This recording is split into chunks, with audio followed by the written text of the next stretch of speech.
Hello, and thanks for tuning into Taste Radio, the #1 podcast for the food and beverage industry. I'm Ray Latif, the editor and producer of Taste Radio, and I'm with my co-host for this episode, John Craven, Jacqui Brugliera, and Mike Schneider. We are recording from 3 distinct places across the United States today. I am in Vail, Colorado, Jacqui in San Diego, and Mike and John in the usual spot of Newton, Massachusetts. Not as exciting. Sorry. What do you think of my fit? My Vail fit. It's not usually very Colorado. Never have seen you in a vest. Did you suddenly become an investor? I was going to say he's a venture capitalist. Look at him. Yeah, I think this is my calling is to wear this kind of clothing such that I become a VC investor or private equity investor. And, all I need is what, $20 million to get started. So if anyone's listening and they want to front me some cash, please let me know and send an email to ask. Actually, don't send an email to ask because then John's going to find out. And that's going to be weird. Don't send us that email at all. Please don't. I'm in Vail, which is the home of Manna Tree, which is a private equity firm focused on the future of human health. They held a leadership summit over the past couple of days where they invited the leaders of portfolio companies, including Gotham Greens, Health-Ade, The New Primal, Good Culture, and True Food Kitchen, as well as Verde Farms. And there were some speakers who talked about industry trends, news, information as it relates to how the food and beverage industry is evolving. And then, a bunch of the time was also spent as a powwow for folks to get to know each other a bit better and talk about strategies for 2024 and beyond. I recorded interviews with a bunch of the CEOs. They will be forthcoming in future episodes of Taste Radio. But in terms of the speakers, some really interesting takeaways from folks like Nick McCoy, who's one of the co-founders of Whipstitch Capital, which is a Massachusetts-based investment bank. Everyone knows Nick. John, you've known Nick for some time, yes? Sure. Yeah. Sure. Okay. Yeah.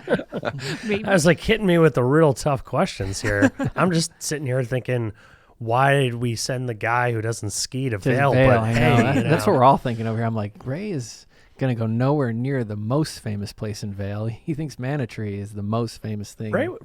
Ray would also be one of those, like, he'd have like a one-piece suit that's just white that he skis in. Like a snowsuit, yes. He's like in a powder blue or Manchester United snowsuit. And he's just wiping down all the lifts with like his Lysol wipes. I intended to ski, but my flight home got canceled, and so they had to give me an earlier flight. Do you ski? I après-ski as much as possible, but I don't actually ski. That's probably the best place to start. I'm sure they have great lessons and plenty of varied terrain. Oh my God, I'm so jealous. That was my plan. Was to, it's a good go plan. Skiing this morning and get a couple lessons, hope that I don't break my neck and fly home. But my plan was thrown off. Guy breaks his neck in a beginner lesson. That's a new one. Yeah, partly because I have to talk to you guys about, so we're taking over your ski time right now. Exactly. So anyway, I hope the you're truth coming comes back. out. Sherlock Jacqui. Hope you're coming back with some of those down vests for the rest of us. This thing? I had to buy this myself. What? Yeah, what do you think? They just give these away at Vail? Like when you come off the plane, they just start handing out down vests? Yeah, it's like they lay you, I thought that was from the conference. I did. I thought it was like Hawaii when they give you a lei when you get off the plane. Doesn't Manna Tree have like 6 swag to hand out? No, I just wanted to fit in. And so here I am trying to fit in. I think you're accomplishing it. Yeah, I think so too. All right, anyway, back to Nick McCoy. Start writing checks and we'll see what happens. So Nick McCoy, along with Mike Bergmeyer, the co-founders of Whipstitch Capital. And so in Mike's presentation... Wait, John, do you know Mike Bergmeyer? I've heard of Mike Bergmeyer. Oh, for crying out loud. Here we go. I think we've been to his house once to record an episode of this podcast. Yes, we did actually in Portland, Maine. So some of the key takeaways, VC investors are deploying less capital than before COVID, which was a little eye-opening. The NPI recession, as in the natural products industry recession, is over, and consumers are moving back to better for you. As we know, there was a time when everyone was going back to these comfort legacy food brands. And it seems like, according to Nick and data that he pulled from Nielsen IQ, that people are more interested in healthier and better for you products. What was interesting about some of the key attributes of some of these better for you products was that there was a hierarchy of importance to consumers who shop natural and organic. And at the top of the list was just the common attribute of natural. Do you know what the second most important attribute to consumers of natural and organic products, or more specifically, better for you products, is after natural? Would it be function? It is not. It is sustainable packaging. Really? Yes. Huh. I didn't know Interestingly. consumers were that hip yet. Who did they panel the Taste Radio team? Jacqui, you sound like me, dropping words like hip. Right. And that's from a survey? This is from Nielsen IQ data. Actual data. Okay. Actual data. Yes. Okay. The third most important attribute is environmental sustainability, then clean label, then social responsibility. Better for you was next. Plant-based was second to last. And guess what was last? Taste. GMOs? No, taste was interesting. I asked Nick about taste, but it wasn't taste. It's organic. People are looking for they're not looking as intently for things that are organic as they might be, I guess, for sustainable packaging. Hey, isn't that part of clean label? No, I guess not. But Who knew? Who knew? Who knew? I want to see who designed this survey. Well, you can talk to the folks from Nielsen IQ because they're not very well known. They're a small company, haven't been around very long. So they don't know what they're doing when it comes to surveys. You know, they haven't been doing it for years and years and years and years. No.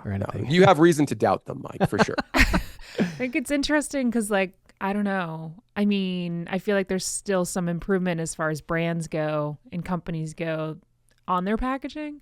So, like, consumers are looking for this, but are they actually finding the sustainable packaging that they're looking for?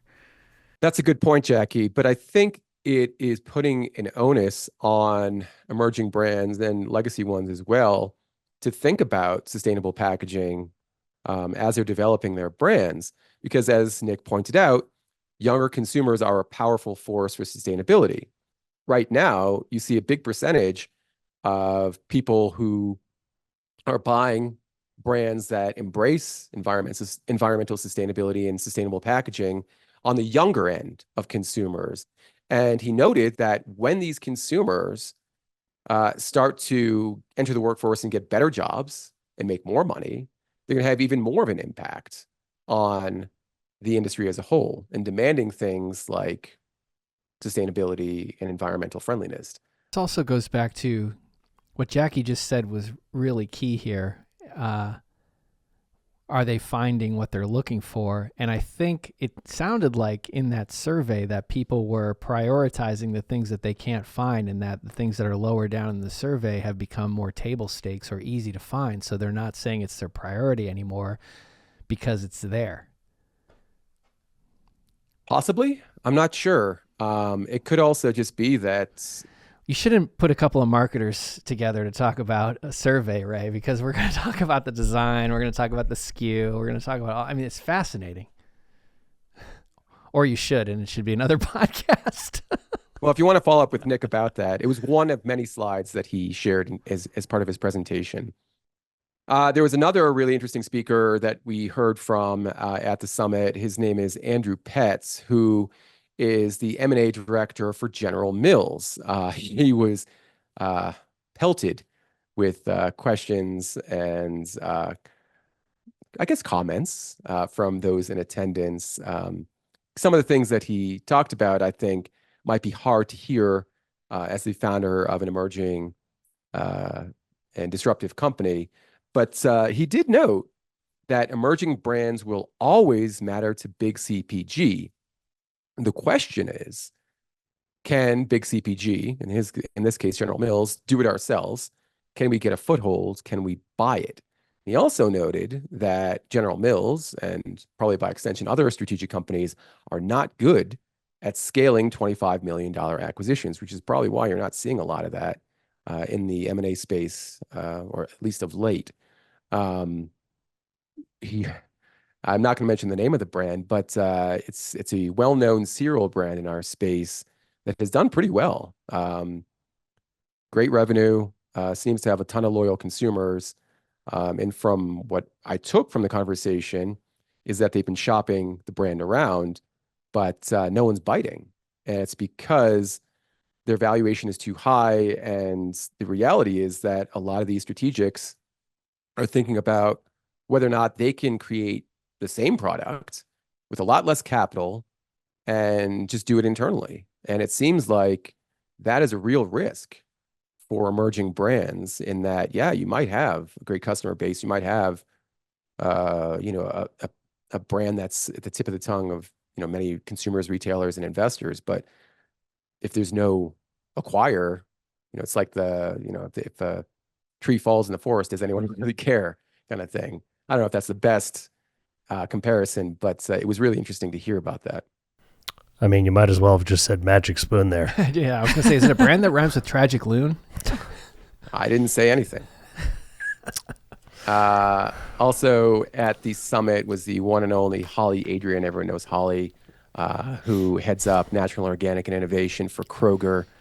This was kind of interesting. Did you guys know what the number one natural organic brand in the world is? I bet Holly knows. Well, she should, yeah. Any takers? None? It's a $3 billion brand. Enlighten us, Ray. It is Simple Truth, which is the Kroger-owned brand. It's their private label brand for natural and organic.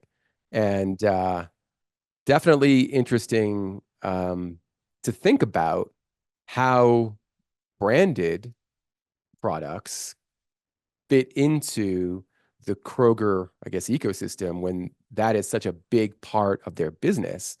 But she did note that she's always talking to better for you brands and emerging brands in the natural organic space, always championing those brands. Just that when folks are pitching Kroger and pitching her specifically, you want to be specific about what part of their business that you are looking at, and what kinds of categories you're targeting, because Kroger's a humongous company. It's like a multi-tentacled company with lots of different banners, lots of different categories that they're focusing on. And so she's like, look, you got to do your homework. You got to know about our business, and you got to know about what value you can bring to Kroger as much as you are pitching your own brand. I know that sounds really basic and simple, but I don't think it's something that a lot of people think about as much as they probably should. Yeah, I feel like brands are a great opportunity for a retailer to just bring in new consumers for trial, or your own consumer base. I mean, it sounds like they're doing a great job with their private label, but that doesn't lead to growth. They're hitting people that are already in their stores, looking for that product, but they might be, interested in trying something new that day, or someone might enter the store that didn't previously because they're looking to get their favorite product. Well, that's a good point, Jacqui. And one of the things Holly touched on was how Kroger is investing in and working on digital more often than they had in the past, because it seems like digital is a way to boost awareness, and enhance the sort of, I guess, availability of natural organic brands in their stores. So, sometimes when you shop on like an Instacart, and I'm not picking on Instacart, I love Instacart, but you're looking for a specific product that is in their stores, is in a Kroger or Stop and Shop or a Wegmans, and you're like, I know it's there, but for some reason I can't find it on Instacart. That doesn't really help these brands, and doesn't yield the kind of awareness that is going to benefit, I think, the industry as a whole, the natural organic industry. So they're working on that and they're investing in that, which is great to hear. Someone asked her, Holly, that is, about some expectations and predictions for Expo West, which was really fun to hear. Nobody wants to hear about that though, right? So let's just move on. I'm kidding. I'm kidding. I'm kidding. Give it to us. Okay. So she noted that nostalgia and comfort food is something that she expects to continue to be an important trend.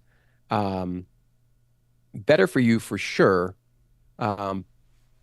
but not necessarily great for you. So I think people are, uh, and consumers that is, are more comfortable with the fact that a product might be better for you, um, but is not like the best thing for you. It just has to taste great. It has to evoke or elicit some sort of feeling of love and happiness. And, I think that's kind of where the whole nostalgia thing came from, is people just wanted to feel comfort.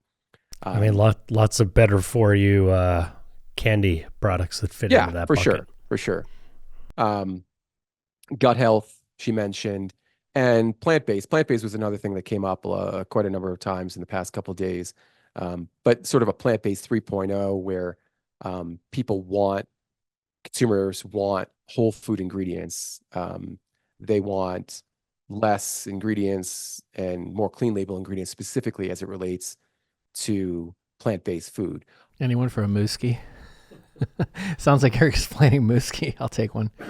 Yeah. Going back to Nick's presentation for a second, he talks about how the number of ingredients in products is actually rising. And this is all, again, based on that Nielsen IQ data.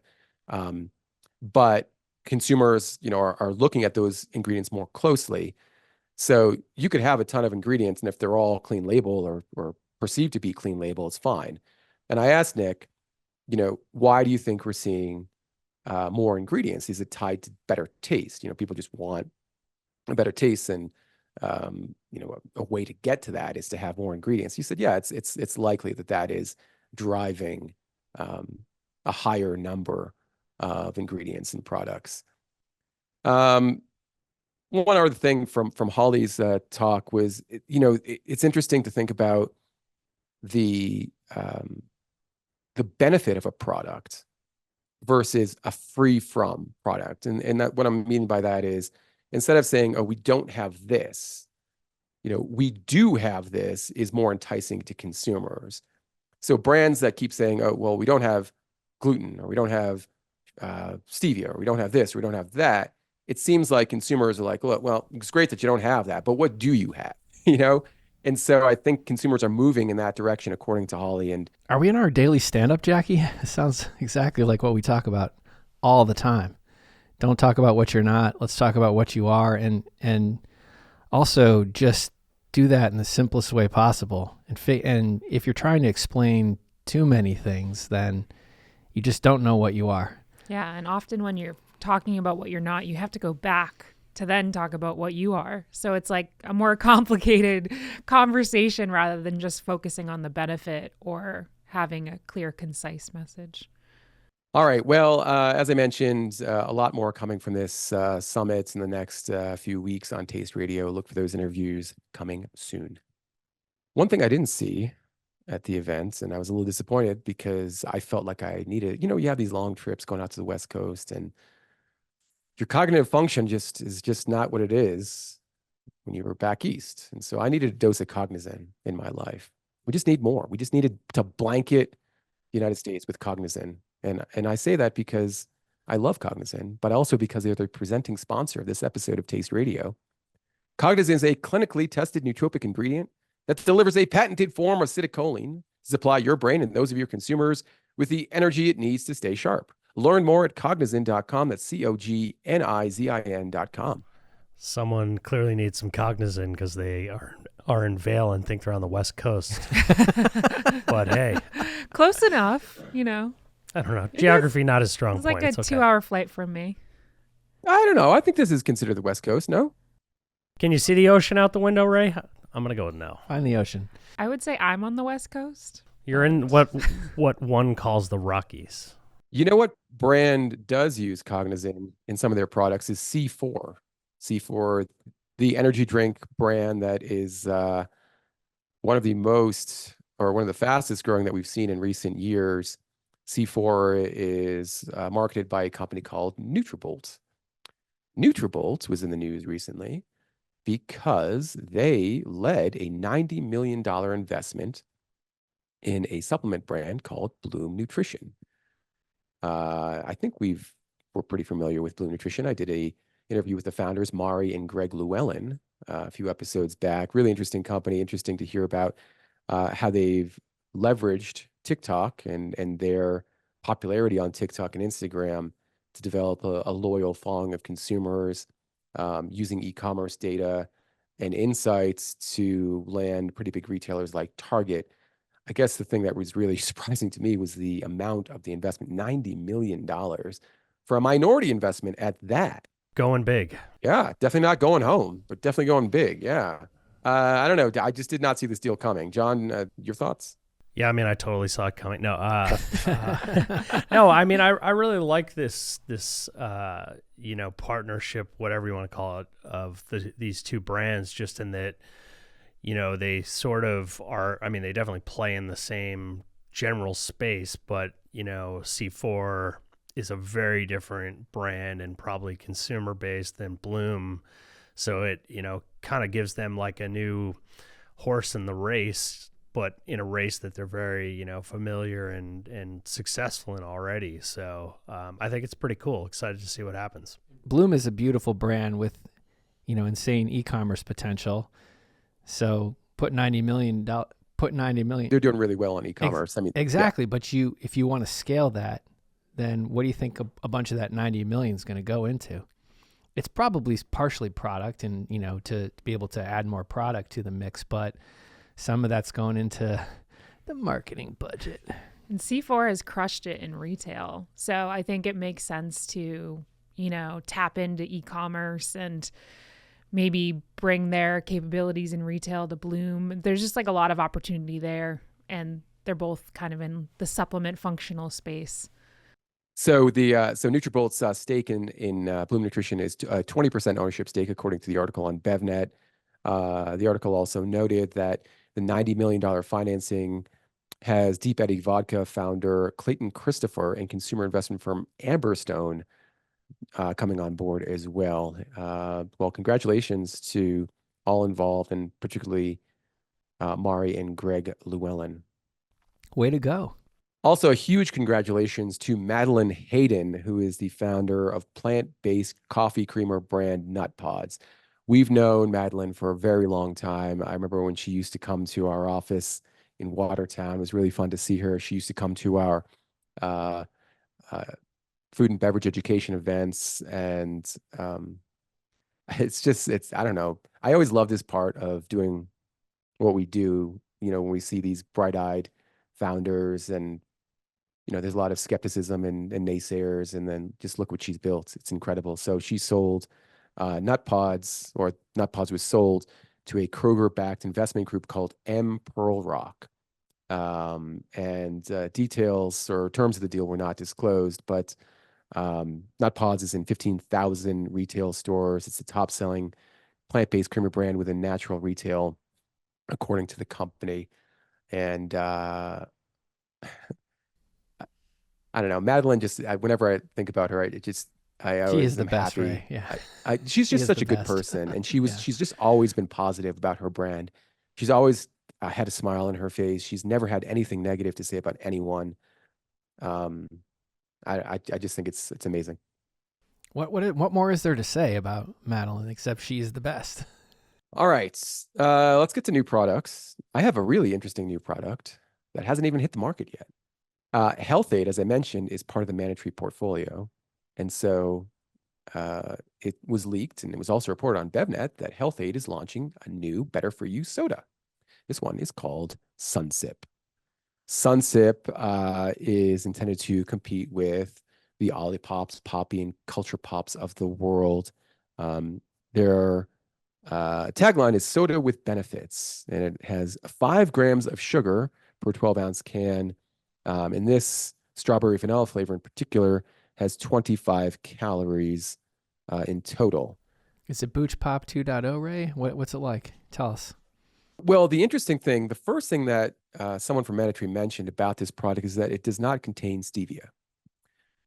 As we know, stevia is a very divisive, natural sweetener, and it's something that people have tasted once and they'll never taste again because it's such an intense flavor. So this product is sweetened with a combination of apple juice, agave, cane sugar, and monk fruit, which is interesting. I tried the cherry cola variety, and the monk fruit was very noticeable. at the front of the palate. But as you took a few more sips of Sunsip, it became less noticeable and a better tasting product. Also, it doesn't taste like Olipop. It doesn't taste like pop. It doesn't taste like cultural pop. It has a very specific flavor onto itself. Does it taste like Health-Ade?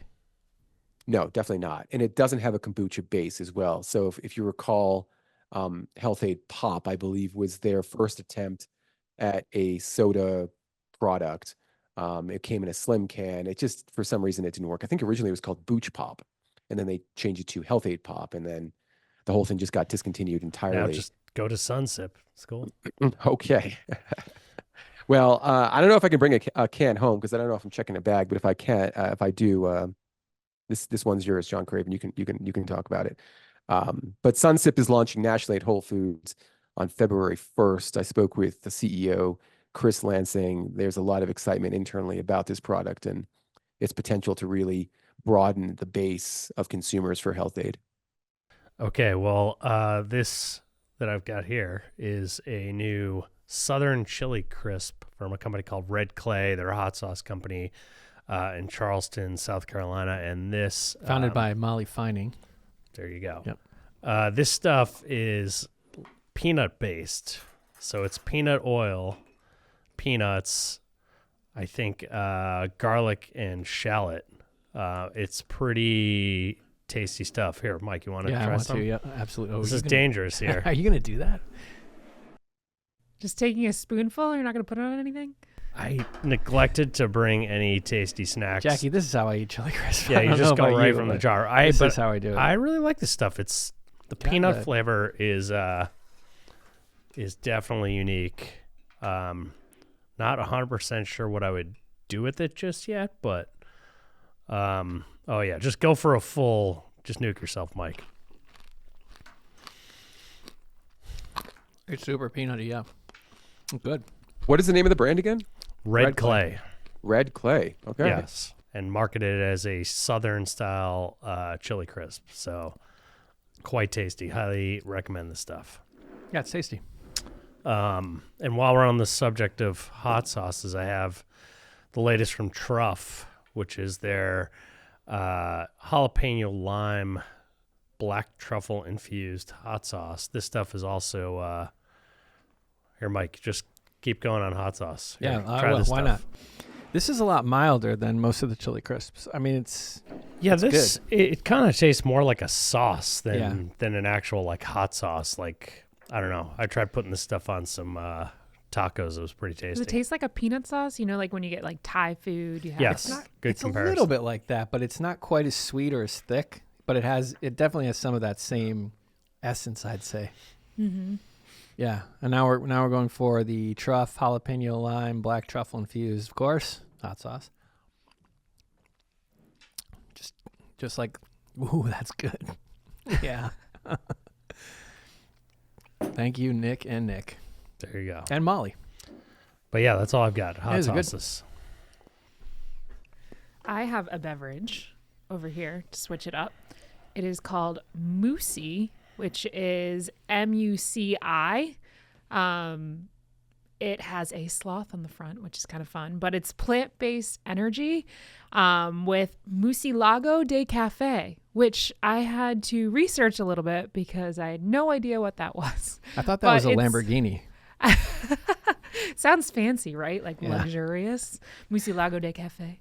Yeah. But it is actually within the green coffee bean, like what surrounds the inside of the pod, and it's supposed to they upcycle it, and it's supposed to have antioxidants and some caffeine, and they also use green coffee in this. So it comes out to, after all the different things that they put into it, 114 milligrams of naturally occurring caffeine from Mucilago de Cafe, green coffee, green tea, and guarana. Green tea? Yeah, so they have a lot of ingredients in here, but the taste is actually pretty good. This one is the guava lime. They also have cranberry raspberry and also mango. They don't use any like artificial sweeteners or anything, so I think that's why the taste doesn't taste like some other energy drinks that I've tried. It's very like well balanced. They use beet sugar pink guava puree. So a lot of natural plant-based ingredients in this. I have some questions. Yes. Are they leaning really hard into the what did you say, Murcielago? No, that's the Lamborghini.